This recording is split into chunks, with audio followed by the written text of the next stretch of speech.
car culture has changed a lot.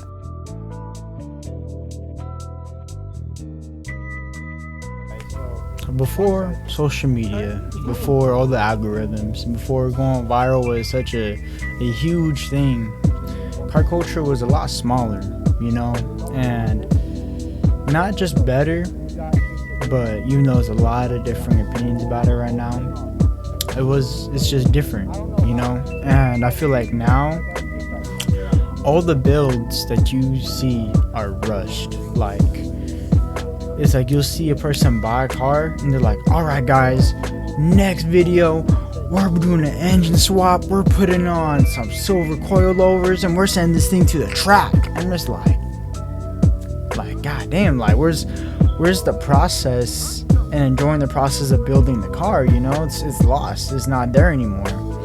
And once they're rushing the build and they're just trying to get done as quick as possible, they're not really building it for themselves. They're doing it for the audience, what the audience wants to see.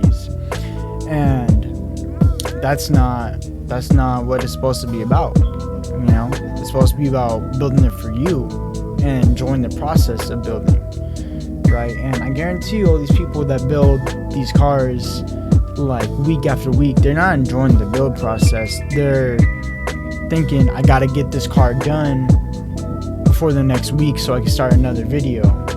That's what all it really is, sadly.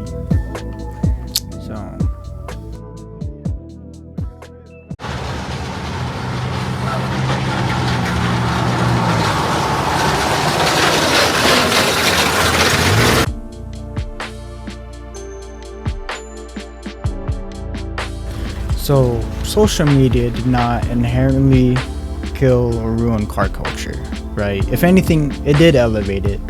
Whether you want to admit it or not, it did bring more people into the car scene and helped it grow, right? And it changed, but inherently by doing that, it also changed what got rewarded for posting, right? And it came to a point where attention became a currency and shock value became more valuable than actual craftsmanship in your build, right? And you didn't need a complete build anymore. The car could be completely unfinished, it could be unreliable, it could be unsafe, but if it looks good for that 10-20 second clip, well then everybody thinks in that little clip that the car is done. It looks great and it's good, but it's not. It was never good to begin with, right? And doing that, it doesn't inherently make you a fake car person, right? But by doing that, you're part of the problem, that where now the culture is starting to reward speed and noise and then the numbers, when it was always supposed to be about the patience, about the build. And when all the intention is what's most important, and when the intention becomes the goal of the build, then the build becomes secondary to the whole grand scheme of it, when that was never supposed to be the point. Then cars stop being the point.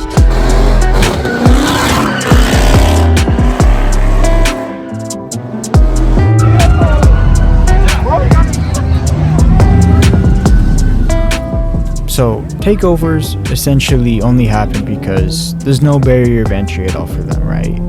You don't need skill, you don't need a build, and if you don't have a build, well, they go steal one, right? Or they go steal a car.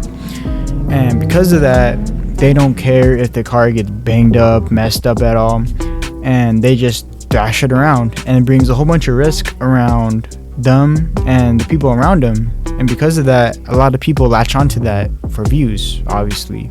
And it's a constant loop of people watching that, more risk, more views. And because of that, it really gets police to crack down on real enthusiasts, people that actually want to build cars, not because they want to just, thrash them in the intersection for no reason, but because they actually enjoy the process and enjoy actually making a working car that, you know, is really cool. And it's just a lot of like short-term validation, and there's just no passion in it. There's no long-term passion in, you know, that culture at all, in that place. And it's just, it all comes from temptation as a person, right? And just wanting to feel seen, feel validated. But in between wanting to feel validation, the car stopped being enough to get to that point. Because of that, you know, car culture didn't really disappear, but it got really drowned out by all the noise that happened.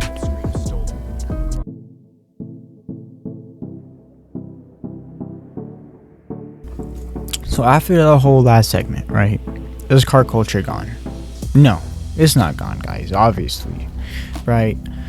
But it's fragmented. It's split between two parties pretty much, right? It's just the loud side and the quiet side, and the algorithm, whether you like it or not, it pushes the loud side, you know, all the takeovers, all the crazy street racing, and it just doesn't push out the quiet side because it's just not optimized for clips, right? Like I love just seeing old people, knowledgeable people like working on cars, on old Chevys, but that's not gonna be pushed out towards a lot of people compared to some guy that just got hit and take over. Which one would you rather watch? I would rather watch the old guy working on a Chevy. Maybe you would too, but 99% of the other people don't care about that. And those people that don't care and think that's cool, well, now they want to do that, right? And the builds happen slowly. It's never going to be optimized for clips. It's just never going to be pushed by the algorithm towards normal people. And thankfully, the internet validation, it's temporary, you know? And when you build the car and you build it right, especially cool builds that actually have passion in it, and you can see the passion in the build, is long lasting, right? The validation will always be there for it. I could always remember cars that, you know, have actual true passion in it. I don't remember one of the 40 Hellcats I just saw when I was editing this video, right? And really, new people are not ruining car culture. There's some people that do feel that sentiment. I don't. It's not true, because you need new people to, you know, uplift the hobby, right? All it is a hobby at the end of the day, right? And once you get them to the door, if you get somebody new into cars, right, make sure that you're trying to get them in for the right reasons, not because they want to swing a car out an intersection and hit somebody, right? That's not the right reason to get somebody into cars. It's to actually enjoy it and to actually drive it, right? So how to actually keep car culture alive is just to build for yourself, you know? Actually drive it. Don't post nothing dumb, you know? Actually teach somebody something about cars, you know? Actually share knowledge. Do not gatekeep. You know, that's the worst thing that you can do for this hobby. And the car will always matter more than the clip. Enjoy your car. You know, the clip will fade into obscurity after 10 hours. Maybe not even that, right?